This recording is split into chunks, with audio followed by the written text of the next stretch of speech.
Hello everybody and welcome to this month's Minecraft Studio free educational class. Now, as you can see, a little bit of a surprise, it's me. Now, the lovely Diane and David have asked me to step in today because I'm doing something a little bit different for you.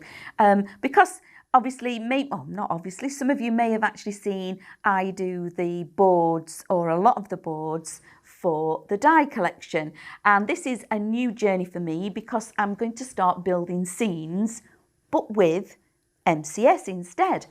And the two collections that I've chosen to actually enable me to do this is the lovely new Once Upon a Time, so that's our two red robins, and then also I've chosen a flower of the month, and we're going to go with the hydrangea. So they are both in below, so you can find where they are and purchase them if you want to make what I'm going to do. So shall we have a go and have a little look at what the scene building is all about?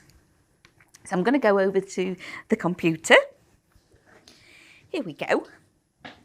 So I've already got it on my USB, and what I've done is I've opened both of them up so I can flip between the two. So I've got my Flower of the Month hydrangea here, and then I've got my Once Upon a Time here, and I've opened up the folders that I'm actually going to be working with.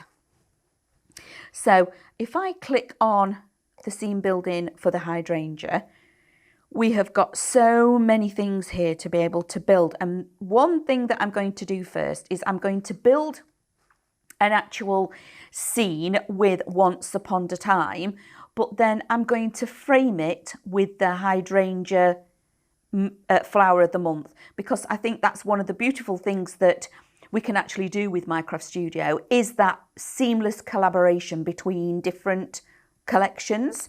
So on here, I'm going to choose one of the scenes, glasses on, because these are a little bit small for me. So I'm going to go with one of these there we go, that's the one, but I want it the other orientation, so I want that one. So again, with the Minecraft Studio, we give them here in A4 and also the A5, and we split them, and we also do them in portrait and landscape. Now, obviously, this is the landscape one, so I need to change the rotation. So first of all, I'm going to go to print, and I'm going to change the layout. So I'm going to go from portrait to landscape. That will flip that around. And then on our lovely images, when we bring these in, I'm also going to make it that we can see a bit more of it. There we go. When you bring something on, you have the four corners, you have the width and height changing, and then also you have this little circle, and this changes the orientation, or that we can rotate that all the way around. Oh, one more, there we go. And then there we have a fabulous scene for me to start using. Now, to start off with, I wasn't a digital crafter at all. So many of you might know that I'm quite recent, last few months, maybe 6 months or so, I've been playing and having a go. And one of the things I kept having to tell myself was, I'm going to go back to home because that opens up all this bar at the top, that I'm just using dies, that's all it is, so it takes away all of the complication. So for me, all I'm using is a die and die pieces. So I've chosen my scene there, and now I need to go into my scene building, and again, Once Upon a Time, these are all the elements what I'm now going to find to add into my fabulous scene. Now we have things like the puddle splashes, which are super cute. And then we have our lovely little characters. We've also got Ribbit, and they're all named as well. So any of the collections that you've already got, that you may have got the dies, you've actually already got these on here.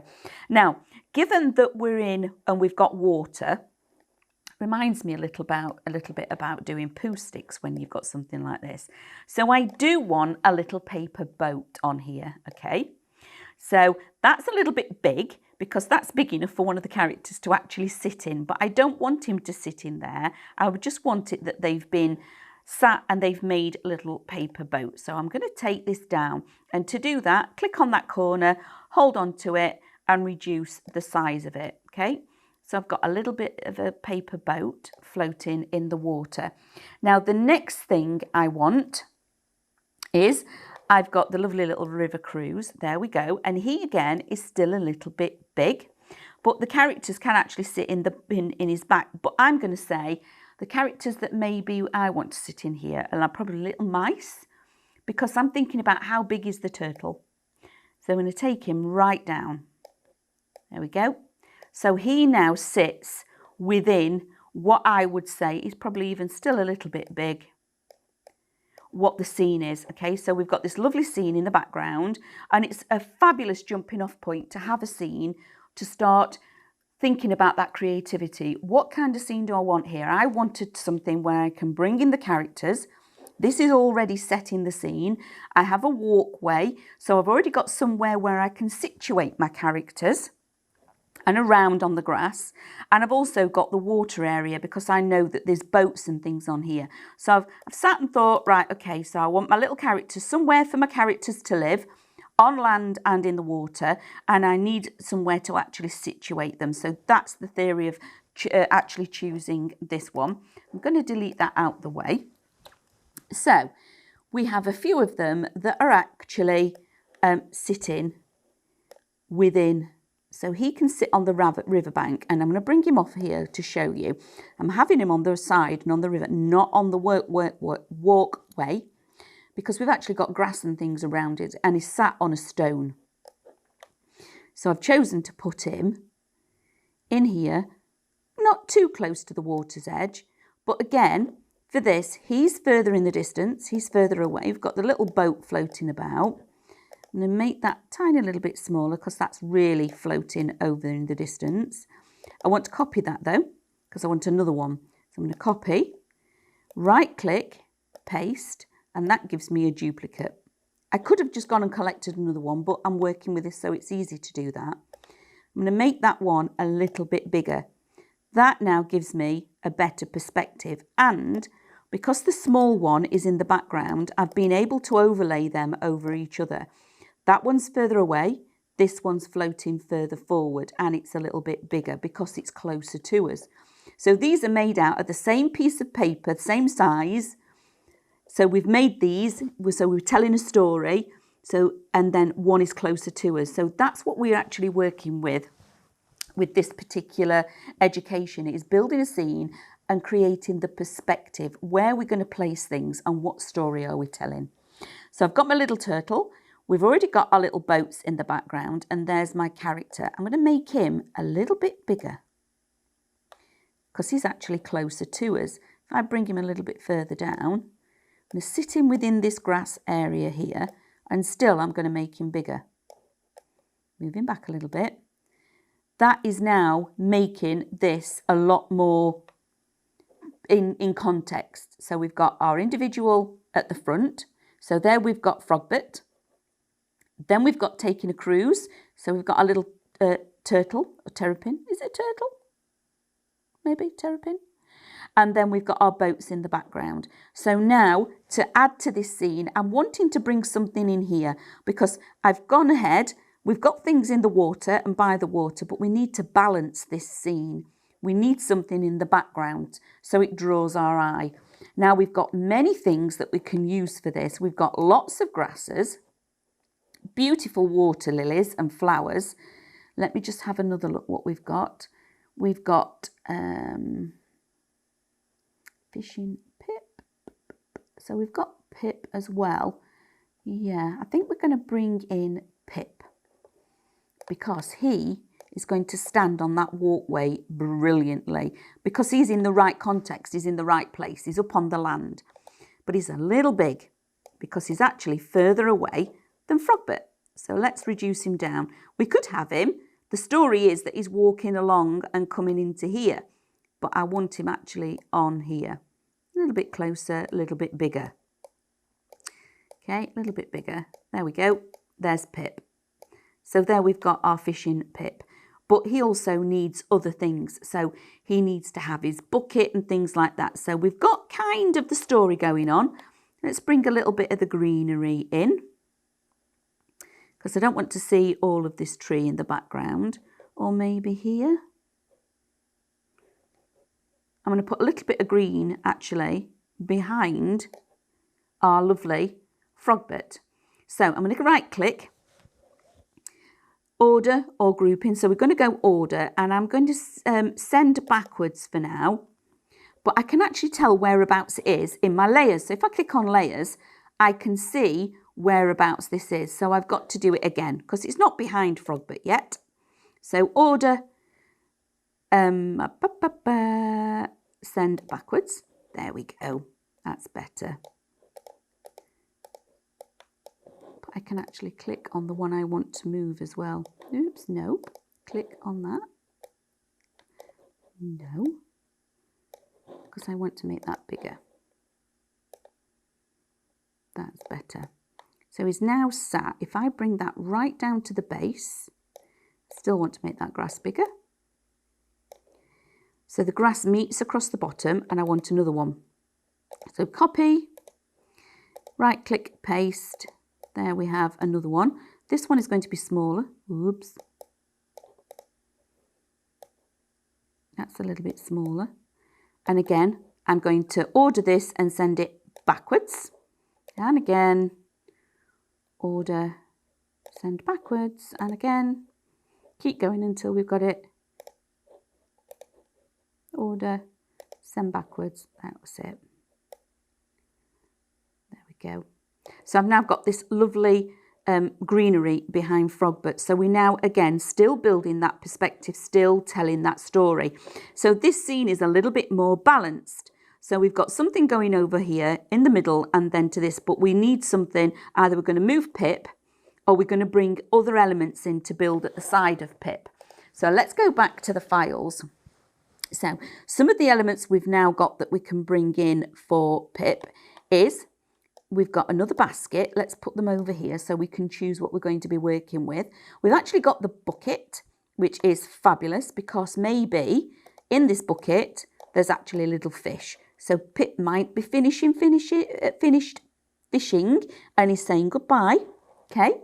So again, we're just thinking about that story, and we do have some lovely lily pond leaves.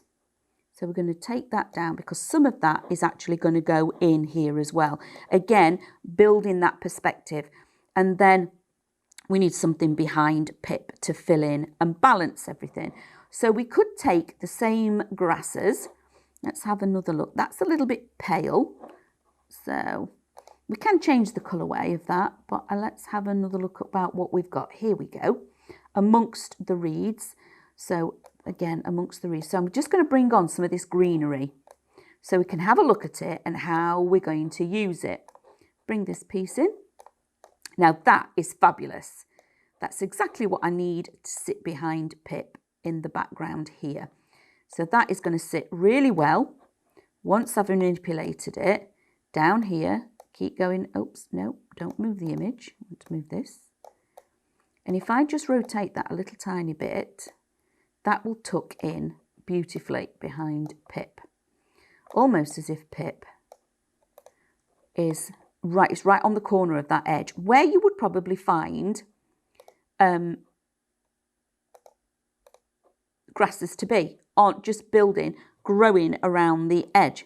So again, using my order, send backwards, order, send backwards. If I just send it to the back, a little bit of an experiment, I know I can, yeah, it's disappeared behind the actual image. So I need to bring, oops. Undo is my favourite button. So order, send backwards. And when you start bringing in lots of things, one of the things that you can do is group what is actually, send backwards. You just have to have a little bit of patience because we've brought on, there we go, lots of these images now. Make it a little bit wider, a little bit taller. Now we've got the grasses behind Pip. Make him a tiny little bit bigger now. There we go. I'm going to bring in his bucket because he's been fishing. So Pip's bucket is only going to be about that big. And we also have a basket. So I'm actually going to give Frogbert a basket. And that's going to be at the side of him here. So can you see now that in itself, on its own, with those few images, is now a card topper because we've built the perspective. We've got a basket in front. We've got a lovely Frogbert that's doing the fishing, and we've got the greenery behind. So without anything else, that is a topper. Then going backwards to Pip. Pip is a lot smaller, is in the back, is behind in the distance, or is in the mid-ground actually. So we've got grasses. Again, that in itself is a topper because the bucket is in front, Pip is in the middle, the grasses are behind. And then bringing in other characters and other features builds on that story. So I am going to put a lily pad in here. Let's move some of our little smaller images, which of course we can do. Move him a little bit this way because he's River Cruise. I want to keep him close to the actual boards because maybe he's waiting for somebody to come along and go across the actual pond, excuse me. And I'm going to copy and paste a couple of these, and I'm going to work in threes. Okay, so I've got 3 of these lovely lily pads. One of them is going to be a little bit bigger. And then oops. There we go. Just manipulate these like so. And then that one, I want them overlapping like this because there's another character in here that is just fabulous. And he's sat fishing, but he's actually on a lily pad. So he sits on top of here fabulously. I want the one without the bucket because there's one without a bucket. So I'm going to delete him and I'm going to bring this one in. There we go. So now I can see my character. He needs to be smaller. Okay, because he's further away, is actually in the middle of the pond. So again, building up, sending your images or your little build a scene pieces backwards and forwards, you can now create. So we've got more toppers going on here. So that could be a topper all on its own. Maybe he needs the basket. Maybe you can put in a couple of the other little boats. I am actually going to bring in a beautiful water lily. I'm just checking on the colour. I love that pink. Send it really small. And let's have a couple of water lilies. Same one again.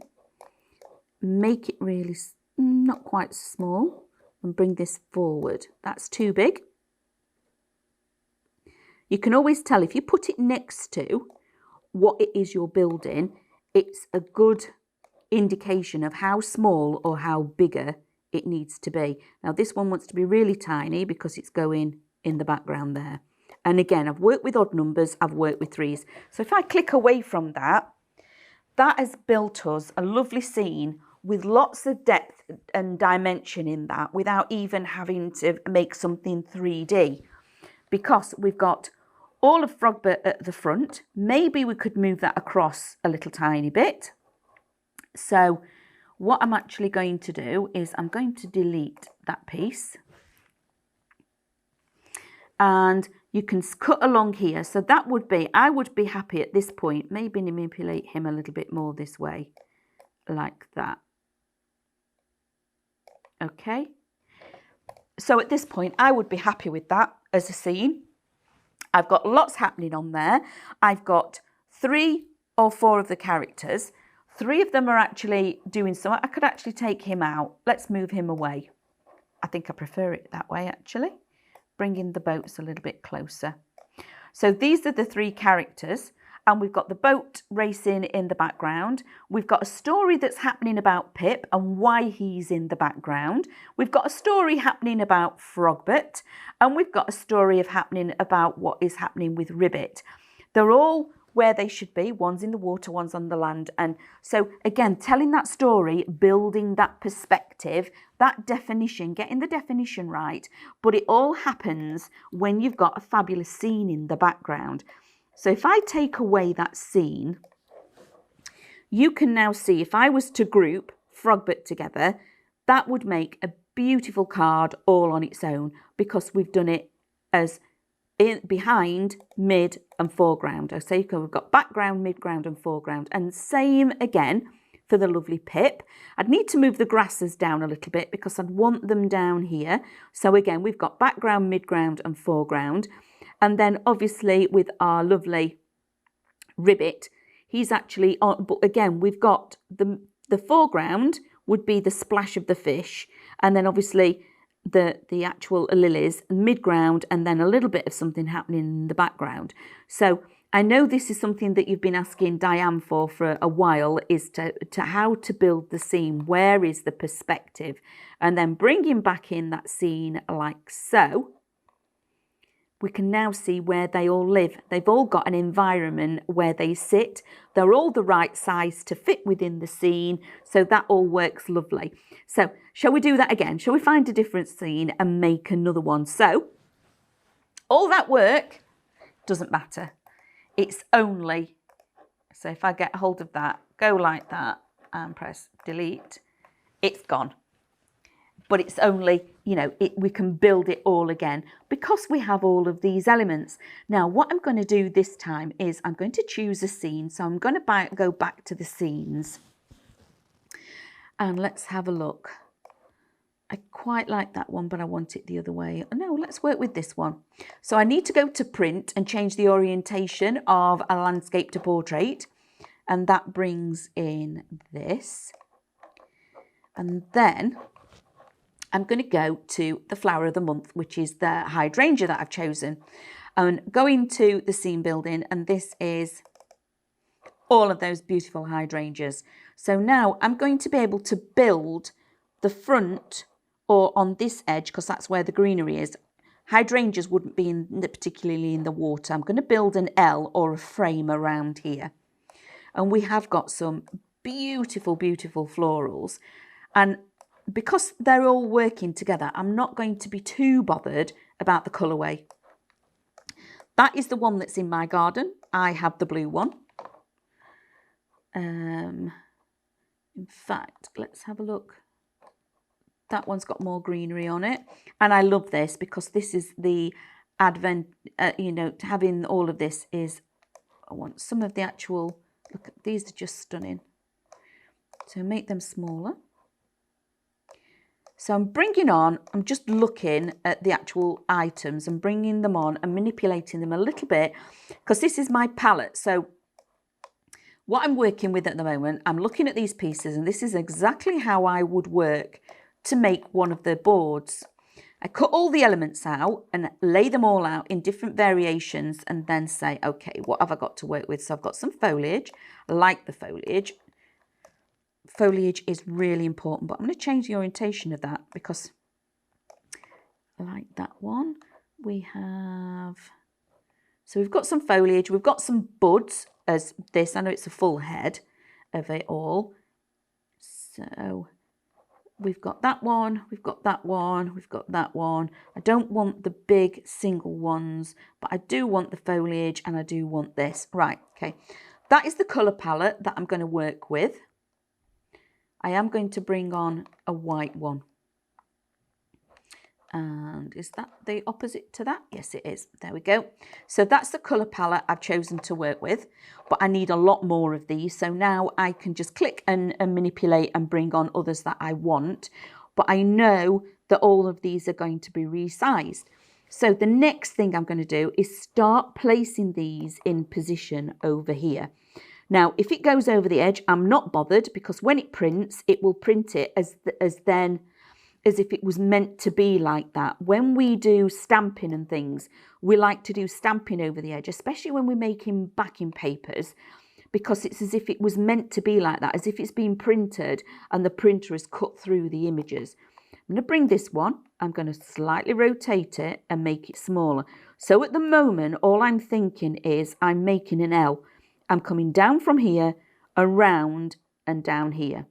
I want some of the taller pieces. So let's bring those in. And there's not nearly enough here. So I'm going to copy, right click again and paste. Yep, not nearly enough. Okay. And there's not nearly enough of these hydrangeas yet, but we'll work with what we've got and then manipulate them. That one's a little bit smaller.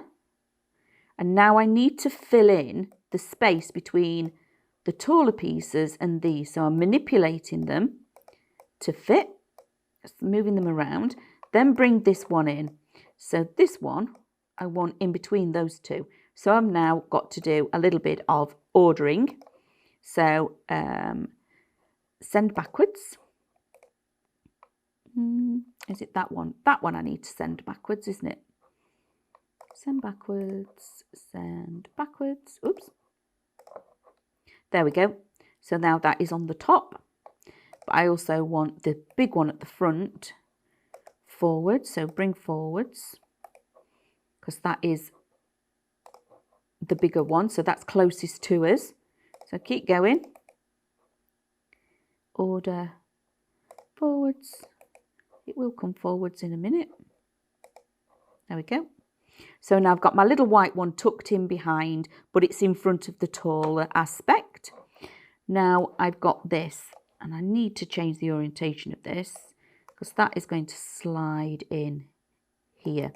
And I'm going to copy, paste, because I want more of. Rotate that.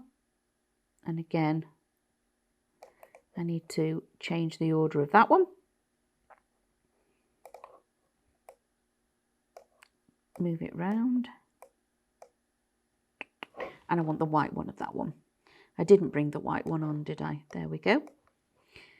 So now if I turn that all the way around and bring it on here, that's clearly too big. But I'm going to change that, rotate it round and pop that under there. So can you see by doing this, I need that to go backwards actually, because the stem is now on top. So let's move that. There we go, gone backwards. Bring this in, manipulate the size, pop it there, rotate it again, order and send it backwards again. There we go. So what I'm doing now, all these, I'm manipulating them as if I'm tucking these in as if they were dies. So I would have placed all my 3D glue gel on all of this and made these very much 3D. Now I need something in this space, and this is where the greenery is going to work. Rotate that round. And again, I'm going to copy, paste, move that one. I'm going to copy again and paste, because these are going to sit in amongst here, because we're now going to fill in all those spaces, and this is a really important one. Now it's a single leaf all on its own, but it is one of the paste. Have I not copied? Maybe copy first and paste. There we go. That helps. So copy, paste. I need lots of these. I need at least 5. And again, I'm working in odd numbers. That's number 4. One more. 5. So I've got 3 of these, and I'm going to rotate that. And that is going to sit in there, but I want to send it backwards a little bit. No, I don't. I'm quite happy with that. So now this is where I'm going to start filling in with the leaves. Oops. There we go. All these leaves, and then send it backwards, because we don't want the stem at the front.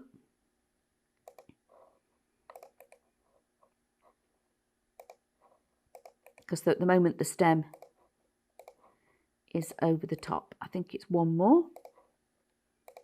Here we go. Oh no, one more. order, send backwards. That's better. So it's now nestled in. So it now sits in amongst the others that are there. And then rotate these round. Oops, I keep getting hold of that seam, don't I? Bring these in. Ooh. Make them a little bit smaller, because at the top of the tree or at the top of the hydrangea there would be smaller foliage because they're new shoots. So again, rotate, reduce the size, pull that one in. We're going to rotate it a little bit because that is going to go in here, and reduce the size a little bit. And then we do need to send, I know when you're doing this, sending it forwards and bringing it backwards, it is a little bit, there we go.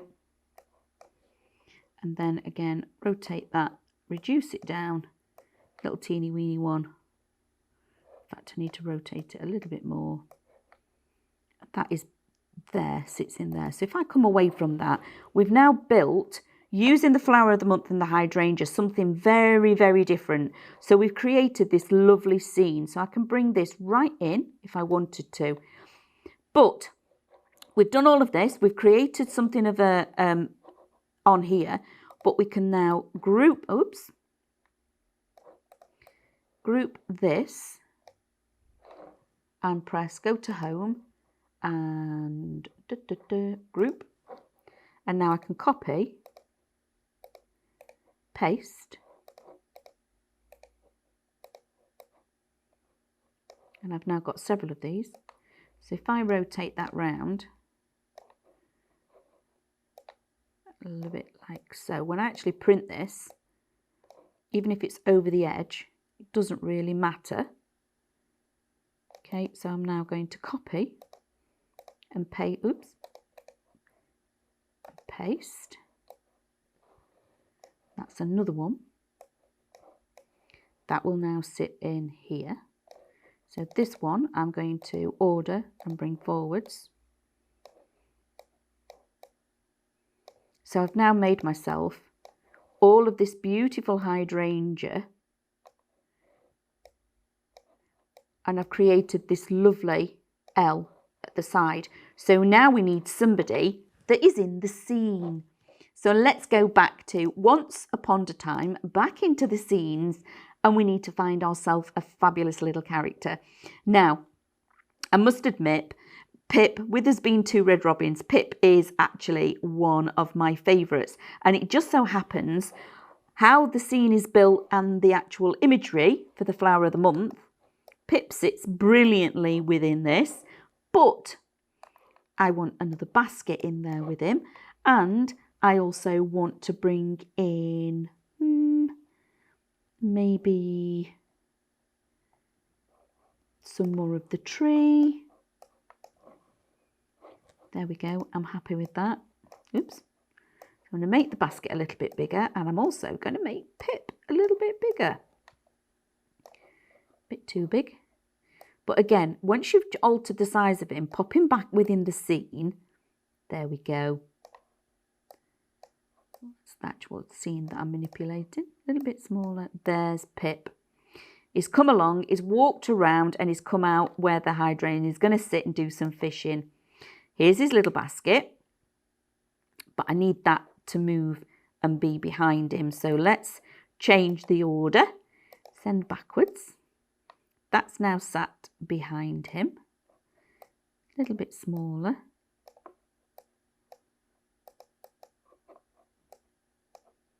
That's better. I want to send Pip backwards as well. So he's behind the hydrangea. That's better. Now his basket needs sending backwards because I've sent it behind. There we go, that's better. So we've got the basket, we've got Pip, and we've got this beautiful hydrangea collection. And we're now going to bring in more of this tree. Oops, highlight, hold on, and move it. And then again, I've got to change where this is. And this is all about, again, building that perspective, because remember, we've now made that lovely side piece that, again, we've done all the work, so we don't need to do that again. There we go. There's the tree in there. I could actually pop another one in because I quite like that one. Copy, paste, reduce the size of that, pop that in there and move that.